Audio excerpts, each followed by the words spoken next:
Instagram. Instagram, I guess, is the other one. Yeah. Host Eric here Okay. with Basement Overlord, famous person Alex, host Zachary, and we're beginning a video now. We don't have a topic currently in place. Anybody like to suggest one? I have I a want couple to know possibilities in mind. what Eric and Alex's experience were with the emergence of the sort of internet community and the online presence, social media, stuff like that, becoming more profound in our society. I like that topic.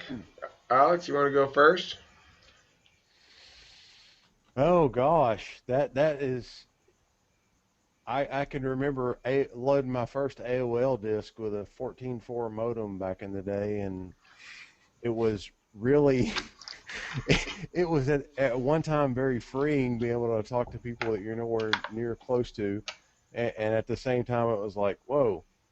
But I think that the biggest positive is for me anyway, was a lot easier to find commonality with people, and but it took me some time to understand that that wasn't necessarily always genuine, if that makes sense. It is because there's a certain sort of connection that is lost at the you can get wider, you can talk to more people and you have more reaching, but there's less like actual bonding or something maybe. I don't know exactly how to put that for I me. think, yeah, ultimately, I think there still is a small, or there, it's small, but there's a significant difference in what you could differentiate from your online friends and your real life friends, you know? Right. So it's kind of hard to get somebody online to come help you move. Yeah, yeah, exactly. Or if you like, or if your tire blows out or some shit. Right, Uh, right. yeah, but I think that see, even though I say I've talked to Eric for like 3 months or so now, but when we meet in like a week and a half from now, we're still gonna have to adopt or adapt to each other's mannerisms. You know, even Right. though what seemed like face to face, like we still haven't broke that barrier. There's still going to be an adaptation there that has to occur, or otherwise, I mean, there is no otherwise. It just occurs. Well, I Life. mean, the thing Yeah. is, you're gonna be shocked too because I actually smell like a dead bull moose that's been rotting in the sun for 3 days. You can't really pick it up over the internet, but once you smell me in person, it's gonna be just unbearable for you. Yeah, I think you just brought up a really good point. I didn't think about, Zach. That as soon as you brought it up, I just popped in my head about I was involved in a Linux group years ago, and uh, before it was this was back in the BBS days. I don't want to get into the technical. Think of it as like a message board, but really slow, and you had a only one person could connect to it at a time, so there was never any real time conversations going on. But you would interact with these people and you develop a picture in your head, and that this was before the days before you could see the individuals, and you develop a construct in your head of who they are based on their manner or what they're typing. You don't really know their mannerisms at that point, and then meeting them in person was like, whoa, holy cow!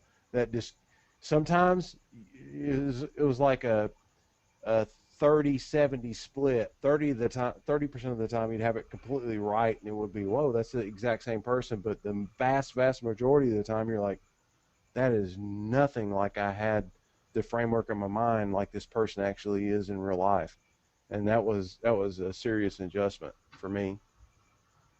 I think I'm a lot less jokey in text in general. I mean, I do make some jokey text too, but Mm, I think that's if you were to meet me in person after only reading my bulletin board texts, I'm confident you'd say, "Well, you're actually kind of nice. You're not a complete fucking asshole. Why are you such an asshole on a bulletin board?" And I'd be like, "Oh, am I coming across like an asshole?" I I uh I think if someone like only saw my text, like if I was only like emailing someone and they met me in person, their first reaction would be like, "What are you, like 19 years old?" Hmm. I think that's what I think that's what their first reaction would be like.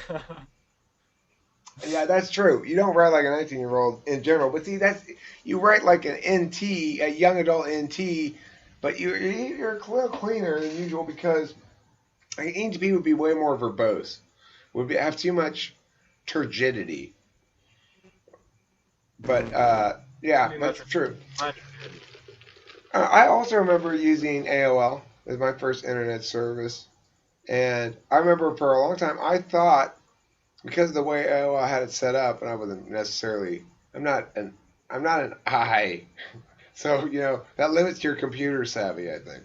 Anyway, I thought for a long time that the World Wide Web was part of AOL, that it was a part of the AOL thing that you went to, because they Mm. had it. They're like, here's AOL, and then you could go. It was one. It was like they structured like they had little rooms, right? Well, here you can get your AOL apps or whatever they had. Here you can get your AOL mail. Here you can get your AOL World Wide Web, and here you can get your. I just sort of I accepted it for what it appeared to be. It took me a while to realize this isn't even part of AOL.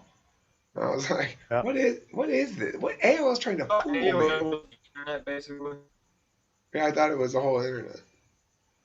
That's good. I was wrong And then. also back in those days, I didn't have any idea of MTBI or MBTI or any of that sort of stuff. But the it was almost like an exact opposite. The people who I thought were the most extroverted or the most outgoing online were the opposite in person, and the people who seemed to be the most short, terse, and more reserved and quiet on the internet when I viewed it were the most outgoing and gregarious whenever you actually met them in person. I guess I that's because the computer thing and typing and stuff. If think you're an S, extroverts end especially up with typing. I think they just find typing. I think a lot of extroverts find typing tedious. S's. S's find What? typing tedious. S's in general Mhm. find typing and writing tedious. Do you, I Basement could see that. Overlord? Do you find Yeah, do you typing find? and writing tedious? Yo, Patrick. He must have us turned off or something. Eyes look open. Or maybe his picture's frozen. He hasn't even moved in a long time. I I guess think he he's. left. Yeah, he might have left. Oh, okay. Yeah, I I don't think know. I don't. I think S's don't like writing. They find it a chore. They don't find it a way to express themselves meaningfully.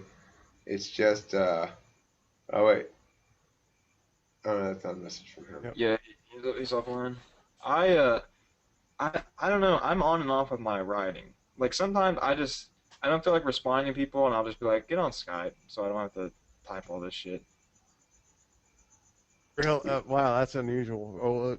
From my experiences, for most of the time, I'm like, much rather, let me just type and not have to talk.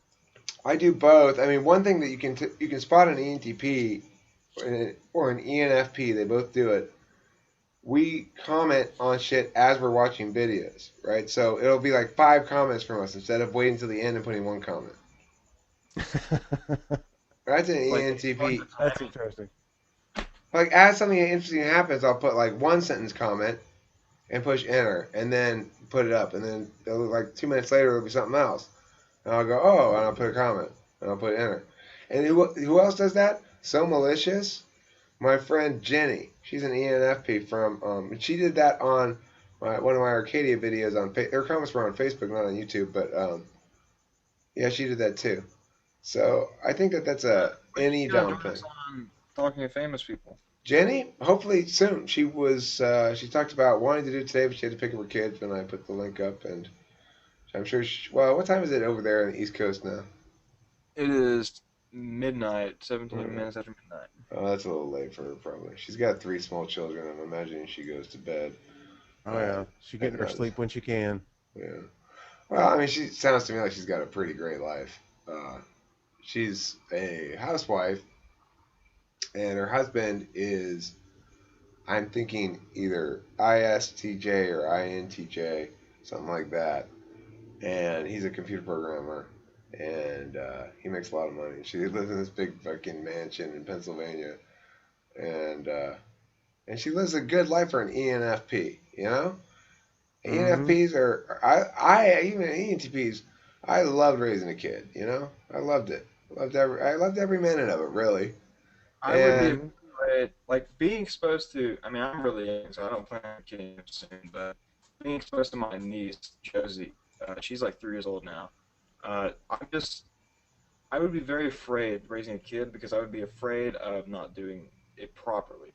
Mostly because I don't know what the proper method is or what ought or ought not to do. I mean, there are some obvious things that you just love your young. kid, Zach. That's all. You love your kid, and the rest comes naturally. There's no proper method to it. Yep. And having been where you are, Zach, and you are far at 19, far ahead of where I am or where I was at that age as far as self-awareness and stuff. I was scared shitless when my daughter was born, and then for like this first 6 months, I'm like, uh, uh, and I'm like, whoa, I got this. And you actually, whatever, I don't give a fuck if it seems arrogant, whatever. You're not gonna. It's not a bad. It just worked out. You just like, oh, I've got this. It's about teaching her to be an adult and be able to survive on her own. And dude, we can rock that shit. INTPs can rock that shit.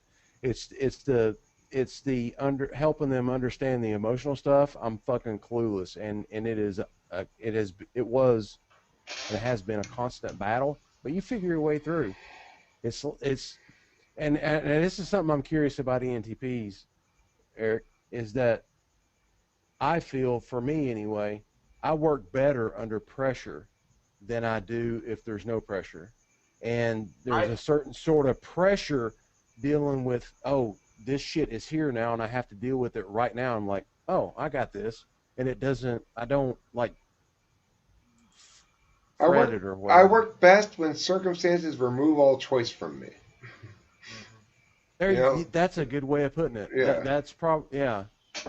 I don't have any other choice but to do it. Right. And then I can roll. It's like Yep, I feel the same way. I resonate with that completely. and it's very much like when I used to run out of marijuana periodically, uh, and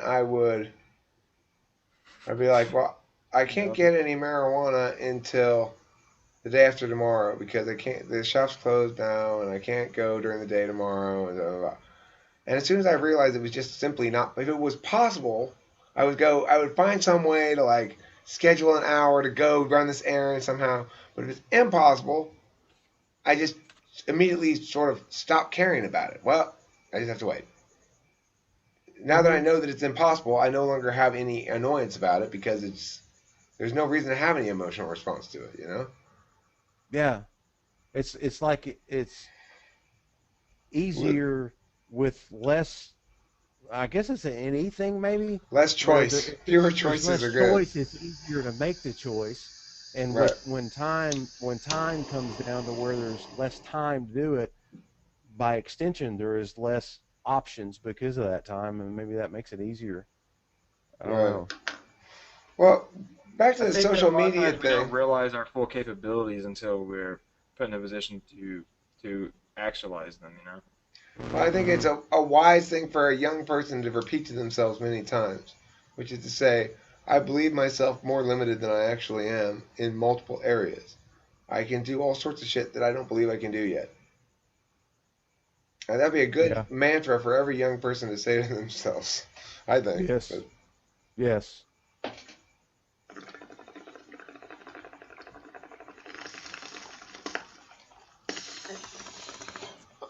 Um, So the emotional stuff. How old's your daughter, Alex? You have a daughter? You said. 18. Just Oh, turned 18. She graduated high school from here about a month or so ago, and I've raised her myself since she was 18 months old, and it's been awesome.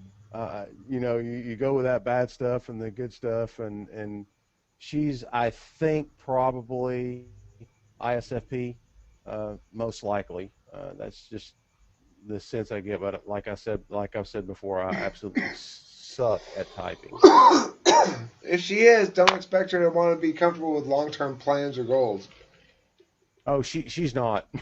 she's she, the wind blows, her mind changes, Right. and which with me, that's not just I I don't care. I'm like, cool, you do you, and You I've know always why taken the approach as a ISFPs are like parent of that? I have a theory on no. why they're like that. It's because they continually try to project into the future by trying to determine what their feelings are going to be like in the future. And Hmm.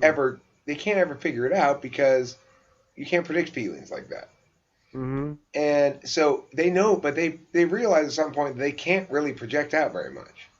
And so what they're trying to do as they go around the world is they're trying to know what their feelings are about you. And once they feel like, okay, I know what my feelings are about you, then they go off that. They go, okay, well, I trust you. So, it's like they do it with people like that. It's an interesting insight. Yeah, and I'm sitting here curve fitting that back to how I see my daughter react to other people because and I'm going, well, yeah, that does resonate. That makes sense. In my experience, they're the most egoless people, like strangely egoless, in the Mm. sense that well, at least they're strangely egoless to me as an ENTP because like they don't seem to it, affirmation doesn't seem to matter to them at all. Hmm. Like emotional affirmation. No, emotional affirmation, sure. I mean Hmm. affirmation like oh, you kicked ass on that thing over there, and you're better than those other people at that. They don't care about that kind of stuff at all. Nope. Her reaction to that sort of stuff is meh, whatever. I don't care. Right. That's That's what I mean by strangely egoless. awards and saying good job and stuff has never meant much to her. Yeah, that's very very interesting thinking about. So regarding the social media thing, which is our original topic, my experience, I do think that social media produces relationships that are, well, for me, if I'm only communicating by a text, it's not producing relationships. So I never really got into bulletin boards and stuff like that.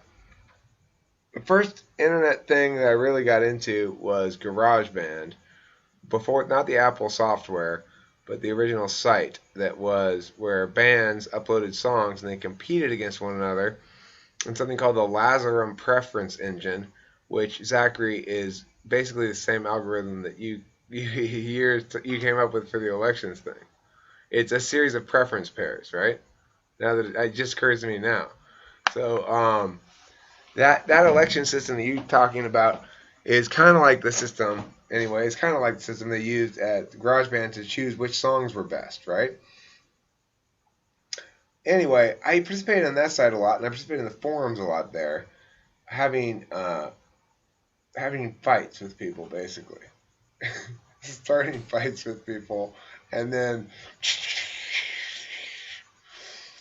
it was a very I, I mean, I remember during the stretch time there, I would live and die with I'd be like, ah, yes. I fucking schooled that guy. I schooled the shit out of him. Yeah, I had the first thing that kind of sucked me into the internet, so to speak, when I was younger was that there was I mentioned it briefly before. There was a site where you could. It was like this. It was almost like a social media site, but it was an animated flash site, and there was like an in website shop where you could like buy flash based avatars and like move around in rooms and stuff, and go to other people's rooms, and like you could upload furniture or buy furniture from the marketplace, and you could use like on website currency or you could use real life currency. Um, and I realized, or there was like a tutorial that said like make your own avatar basically. Like if you download Adobe Flash, you can make your avatar with vector art and animate it. And I downloaded it and I went through one of the tutorials because I already like sketched characters and shit all the time when I was younger, and I just got obsessed with it. It had like a basic tutorial how to like program enough CS3 so you could like upload it onto the site where it would be compatible, you know. And I just got completely obsessed. I got obsessed with the community. All I did was like interact with people and like sell avatars. I made like a little bit of money. I made like maybe a few $100s in my overall course of the time I was on there, and I was only like 11 or so at the time, so that was like a lot of money to me, you know. Yeah, that's awesome. And it like sucked. That's what really hooked me on the internet. And I remember my real life friends at the time like thought I was like insane because of how addicted I was. But I don't know if I was addicted. I was addicted to the internet, but I was also it was mostly that outlet of creativity. And I remember I would stay up all day and all night making like an avatar, and I would upload it to the shop, and then I'd go to bed. That way, when I woke up, I'd have a bunch of comments and ratings to read through and stuff, and see how well it did, you know. And I catch myself doing the same process with the videos we upload Talking Fantasy People. I will upload a video right before I go to bed, and then go to bed and hibernate for 10 hours, and wake up and see how it did. And it's almost like waking up to a present, you know. Yeah, I wonder. I've never dealt with like I'm not very creative on that side, but it definitely echoes with me throwing something out there and waiting to see what other people think of it. Mm-hmm. And intrinsically, when I think about it logically, I'm like, I shouldn't give a shit about what other people think about that sort of stuff. But at the same time, it's kind of like I want to watch it, but only out of the corner of my eye. You know, I want to look over there and go, yeah, but not letting me see what's looking. Well, what other sorts of data do you have, though? I mean, see, as INTPs, you give yourself first of all, I understand that you like are no to your FE. You're just like, no, bad FE. Right. But shut up. Go back in the box. I'm just saying, think about it as a logical thing, then. Think of it like this. This is the only data I can get on the progress of my understanding the system by which things are created that please people. And I want to understand that system for purely dry intellectual reasons. Yep. I think it's just the biggest thing of that. It's not so much that I care that people like or dislike it. It's that they recognize the competence of whatever it is I'm doing. Yeah. I don't. If you agree with it or not is really irrelevant, but recognize that at least I have talent when it deals with whatever it is I'm applying my skills to. Hold. Worship me, vermin. Yeah. Bow down before me. Right. Well, yeah, I think there's a lot of different shades of affirmation, right? I own you, you're my slave is not the kind of affirmation I'm talking about. And then if it goes bad, then it's back to the old proverb from like the New Testament where it's like, do not cast thy pearls before swine lest they be trampled. Yeah. Like they're all swine. They don't understand. The second internet thing that I got into was Pop Goes Lethal, which was me trying to start my own web page that didn't have any sort of community shit really at all.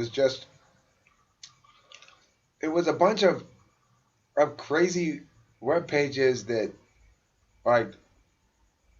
showed that said like, well, here's some more songs by us, but it would be this web page that like I just try to like hide things around places and have the shit flying all over the place, and just basically just insanity. Did you have the under construction guy he was shoveling with a sign in front of him under construction? No, because there was no organizational scheme to it really. I basically made a bunch of different websites. I thought, oh, I could structure it like this, like a walking tour, and so I had a walking tour in there. If you happen to find yourself on one of the walking tour things, then you'd be trapped on the walking tour. You could only go next or back or forward, Then you got out of the walking tour, Home hadn't been invented yet. Oh, I didn't Early want that. I didn't want that experience. There wasn't a center anywhere. Okay, That you could reminds start me of those anywhere and go anywhere. like early 2000s or something like that. My mother, we had like this dial-up connection, like this old shitty like Windows 2000 computer, and we would like a Halloween, we would go online and she would find these like these browser-based like haunted house sites where you could like click on. It was almost like Eric said, it was like going on a journey. You click on like one of the windows and it brings you to a room, plays like a shitty sound clip that sounds like it was recorded out of a fucking can.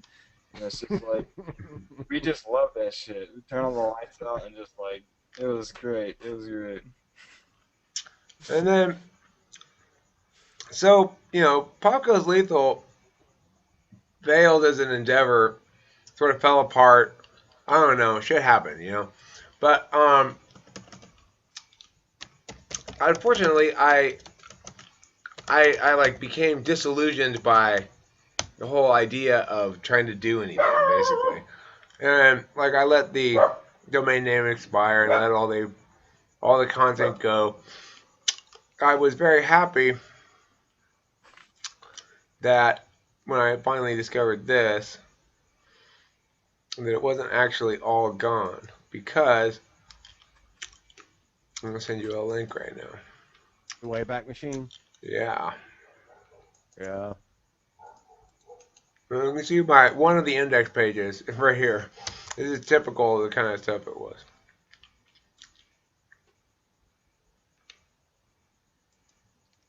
Nice hairdo.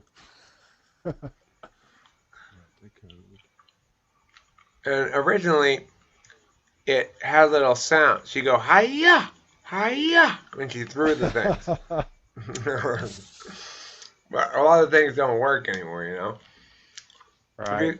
If you click those little black bars at the top, you can see how the index changed over time. Reject aesthetic relativism. Yeah. What objective standards do you hold aesthetics to, Eric? I'm interested. Well, I don't. I basically have the same position on it I have on ethics, which is there is absolute truth. It's just not universalizable in a way that can be codified.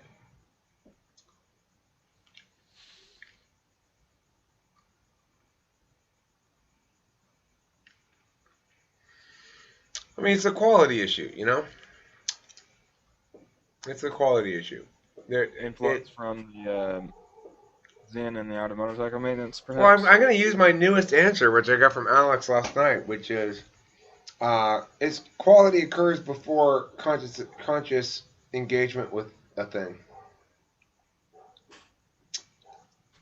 Quality precedes perception. Yeah, but not Yeah. observation. It comes between observation and perception. That's a good way to put it. Yeah, and that's not mine. That's Robert Persig's. That was the biggest thing I took from that book. I'm like, holy cow. But it's funny. I didn't manage to get that out of that book until I got it out of that book last night when I got it out of you. But Mm. That's one of the strongest things. Back to your original point, talking about social media and stuff, and just the internet in general. That it's a lot easier to get disparate. You can get outside your echo chamber of your community, because there's two kinds of echo chambers. There's one within the community and sociologically and culturally in the area which you live, and then there's a secondary where you think alike. But just because you think and your mental processors are the same, doesn't mean you have the same experience or you see the world the same way. So if you take two different people whose mental processes are the same, but the experiences are completely different, you can cover a lot of ground and learn a lot of new stuff very quickly. And that's something I think that the internet has really brought. That's a huge positive to us. well, I would hope that this community at least doesn't have that echo chamber quality. Um, I know that I am staunchly. I tend to fight my point staunchly, but I would Mm. hope that despite that fact, that everybody understands that it's not like I don't know Rush Limbaugh or something where people come in established as bad guys or good guys, you know? Right, right. When I use that term echo chamber, I'm not talking about agreement and conclusions. I'm talking about way before that. Even Your think about sound, between that Alex. Oh, there it goes. quality and perception, the mental processes with which to arrive at a conclusion. And our conclusions will be different based on our personal experiences in life. And because the processes to get to the end, we had different input. It's like a computer program or whatever. We had different input, therefore we can end up at different outputs. But if the gears in the middle are somewhat similar, or at least close, fairly close, I can understand that your experiences and what you've experienced in your life are completely different from mine. And when you talk to me about that, and I hear what you've experienced in your life, I can put it through my mental processes, and I can understand it a lot quicker than I can trying to understand someone whose mind works completely different.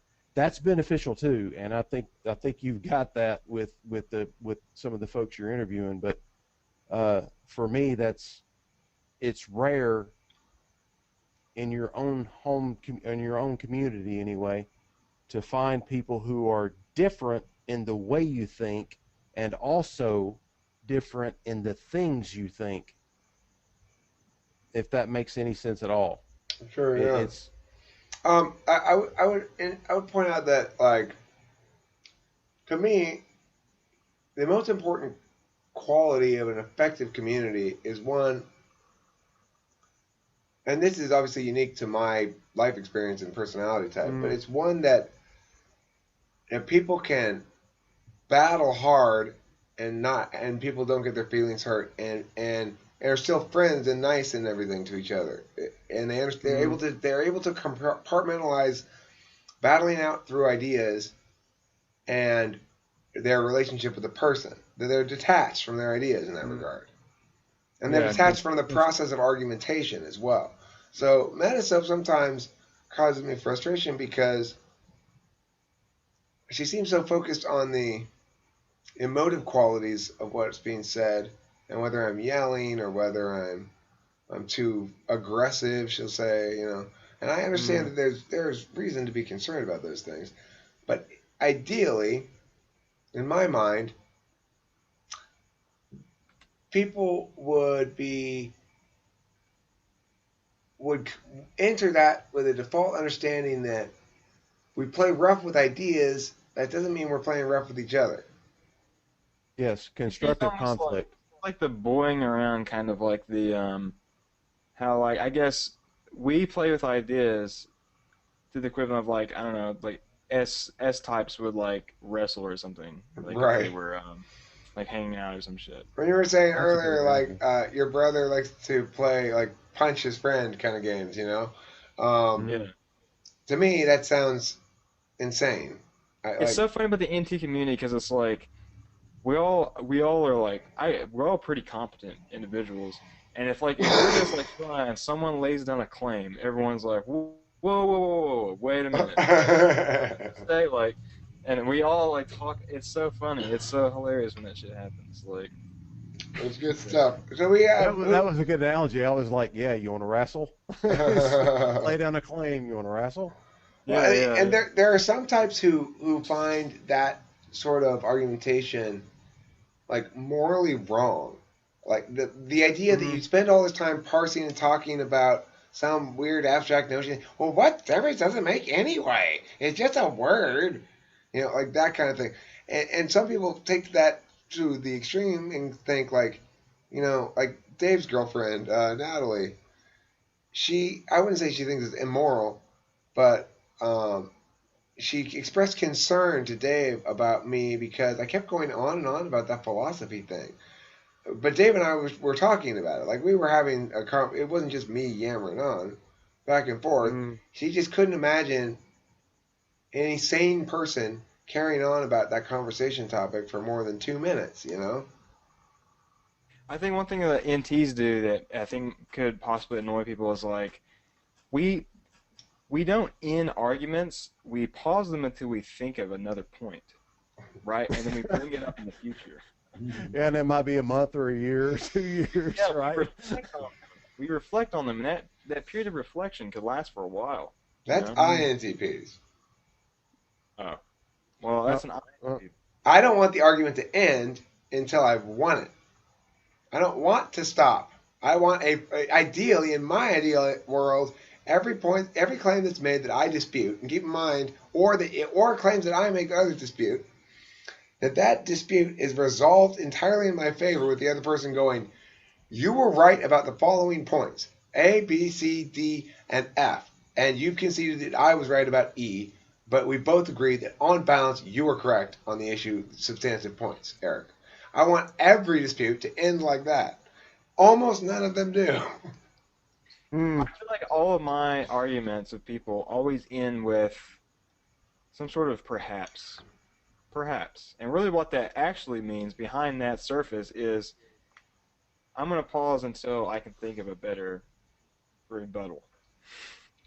That's pretty much what it means to me, you know? Like that's I don't feel like arguments ever end. And it's really it's like my friend and I were talking once about this, and we both kind of agreed on the point of argumentation isn't necessarily to, I mean, you would think that you get in arguments to convince the other person, but that rarely happens. The point of argumentation is to refine your own ideas and make sure they're logically sound, Hmm. and make everyone involved question their own views. You know, Yeah, I think that's I the think the ultimate, point. that's the I think best course. What? I'm sorry to keep interrupting you. I I was was just about done. gonna. I was. I was just gonna add that I think it's in my mind, argumentation is accountability. It's accountability. It's saying you're not king, so you don't get to make arbitrary dictates about what goes on. And if we are going to do what you think, if I'm going to do what you think I ought to do, because that's where disputes come in. It's not like there's never any dispute when I say I want to go right now in my free time and there's nobody around. I think I'm going to go to Subway. And then halfway on there, I'm going, nah, I'm going to go to McDonald's instead. That's not a dispute. You know, there's no dispute there. I just changed my mind. A dispute happens when basically someone wants somebody else to do something, and they think that that's not a good idea. You know. So in that instance, my take on it is, well, I want to I want I want to improve the way that you think a little bit. I want next time you come at me with a claim, I want you to be thinking, maybe I need to think about this a little bit more, right? I'm a little bit of an asshole like that, I guess. I don't know. Well, no, I think that's the goal. I mean, like, it's that's like the claim thing. Like, if you don't if you don't have a logically sound reason for making a claim, you shouldn't be making it. You know. And in a community of NTs, we challenge that notion. And I think the most important thing of argumentation is to make everyone second guess themselves, regardless of whether or not you. Because even in arguments where I'm convinced I'm 100% right, I still second guess myself ultimately. So I think the biggest idea is to refine your ideas through argumentation. I think that's an innate thing. That's why I feel like I get in arguments. I think you're right about that. I don't think I make any decisions based on argumentation hardly. Hmm. I got like a question. First part for like Zach is, do you ever find yourself? I found myself. This relates kind of back to what Eric said. If I'm getting an argument with somebody and I win, and and they concede that my point is correct, and I think about it, and I still reflect on it for a while, and I realize, oh wait, I was screwed up, or find some other path where I think my position wasn't completely sound. I'll go back to that. You know what? We were talking about this the other day, and I think that I was wrong on this point, and here's why. Do you do that? And the second part of the question is for Eric. If Zach is in the affirmative on that, what's the difference? What's the difference between an ENTP and INTP in reacting that way? Well, I think for me, it's I reflect on something because, okay, I think the reason INTPs have to go and reflect is because we have this framework we've built up in our heads. And if something doesn't fit that framework, then it kind of like, it challenges like the system by which the lens that we have, our tools. It challenges the lens we have to view the world with. So we have to reflect on it, and if we come to the conclusion that we are, in fact, wrong, then yeah, I will usually bring it up. Yeah. I hate being wrong, but Right. I hate being wrong. I hate it. It makes me so mad. But I will always change my views to the right. Like the accuracy overrides the anger for me. I have to be accurate more so than I care about I'm not beating mad at myself the up other over being person. wrong. Yeah, I'm not mad at the other person. I'm mad at Right. myself for not seeing a certain variable that for Oh, overlooking. Zachary. You say to yourself, oh, Zachary, I cannot believe how wrong you were. Like that. It's more like, how could I have missed this critical piece of information? Yeah. That's more mine. that, I mean, that it's just is too that one of is the those. most Damn it.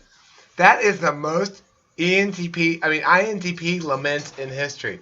How could I have missed this critical piece of information? Yeah, I don't go back and say I was wrong because the thing is I don't view those things as actual arguments where in which anything's being determined. I view them as basically, well, like what Zach said. It's a good way to put it. Well, you did me the favor of testing me.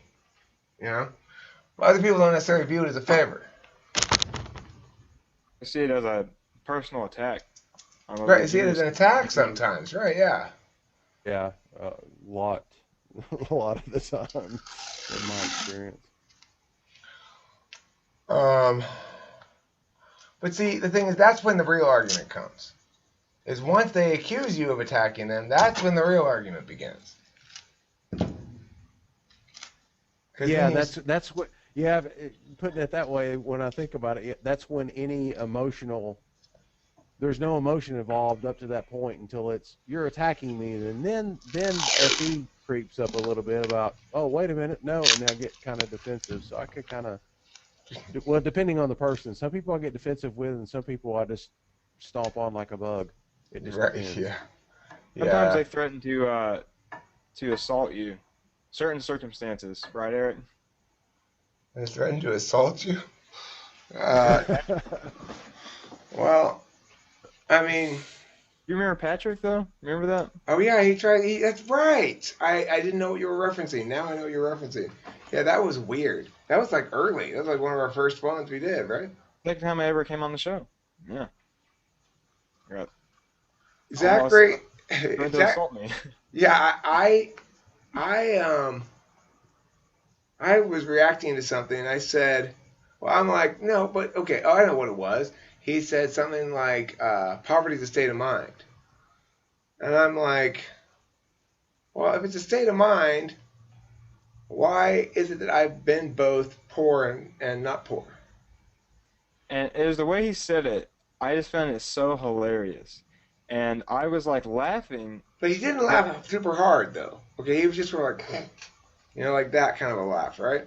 Yeah. Maybe a little more. I accidentally did it again while he was speaking, and he immediately jumped to, well, I mean, how about you come over here and I, punch you in the face or something like that, right? Wow. What the fuck? Like, it was so funny. It's funny. I don't remember exactly what happened after that. I remember saying like something like, "Whoa, whoa, whoa, what's going on there?" or something, but I don't remember exactly what it was. Like that was a horrible it was a horrible approach to this issue or something like, I don't know. It was even more hilarious. I was like almost crying from laughter after that. It was fucking hilarious. I get what he was saying. He was saying that like he was trying to say that he was trying to say that poverty can be environmental. That's what he was trying to say. But the fact is, if you view poverty as a mindset, that doesn't allow you to legitimize it as a problem and attack it from that. There's multiple issues from that. I think it's neither a mindset nor even a problem. I think that because that implies that it's something we should deal with. It's more like Some Well, if individuals are poor. that's a problem, and I Some should be people able are poor. I accept that statement. There are some people are poor. But when we talk about poverty, all of a sudden it's this societal problem that then society has to deal with, you know? Everybody who's poor is poor in a different way. Oh yeah, yeah, and there may be somewhere, I don't know where anywhere anymore, that is extremely rare in the United States anyway, that somebody's starving to death. Right. And comparatively over history, Poor is pretty it's damn good right now. Poor is pretty yeah, good now. yeah, we're and it's one of those things where good. Compared to poor at any other point in human history, poor is pretty damn good here in the United States. Oh, okay. yeah. You guys, excuse me for 1 second. Do we want to end this video here? Cause I have got to wash my hand. I've got fucking dog goo on it. Social media. Yay. TMI. Well, Lacey's got this oiliness on her. You know, she's just an oily dog. Okay, so thank you for watching Talking with Face People. Sorry to end it on a gross note. I apologize for that.